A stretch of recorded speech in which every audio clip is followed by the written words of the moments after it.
Good morning બાળકો, નમસ્તે. આપણે આગળના ઘણા બધા મૂળાક્ષર શીખી ગયા. આજે આપણે ધજાનો ધ શીખવાનો છે મૂળાક્ષરમાં, બરાબર છે. આ શું છે? ધજા. તો ધજાનો ધ. એવી રીતે પહેલા આપણે ધ ઘૂંટીશું.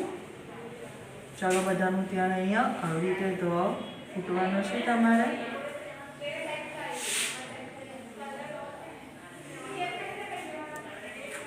આ પ્રમાણે તમારે ધ ઘૂંટીને નોટબુકમાં લખવાનો છે ને, ફૂલ પેજ આવી રીતે બાળકો તમારે લખવાનું છે.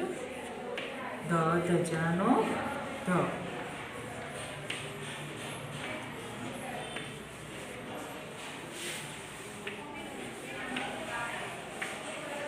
ત્યારબાદ ધ લખેલા ભાગમાં રંગ પૂરો, એટલે કે આટલામાંથી ધ ક્યાં છે એમાં આપણે રંગ પૂરવાનો છે. તમે તમારો મનપસંદ રંગ પૂરી શકો છો. આવી રીતે જ આટલું ધમાં રંગ પૂરવાનો છે. ત્યારબાદ આમાં ધ ક્યાં છે? આ રહ્યો, એમાં રંગ પૂરવાનો છે. ત્યારબાદ ખાલી જગ્યા પૂરો. ટ આપેલો છે, એની બાજુ પર શું આવે? પછી ઠળિયાનો ઠ. ડ છે એની પછી શું આવે? ઢગલાનો ઢ.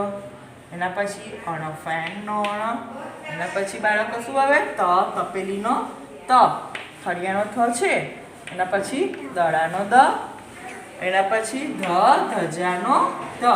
આવી રીતે બાળકો તમારે આ વસ્તુ નોટબુકમાં લખવાનું છે, આ જ પ્રમાણે, અને ચોપડીમાં બી પૂરવાનું છે. આજનું આપણું HW છે. CW મુજબ HW 2 વાર.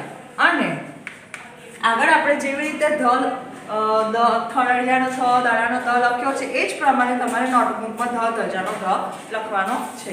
Bye bye.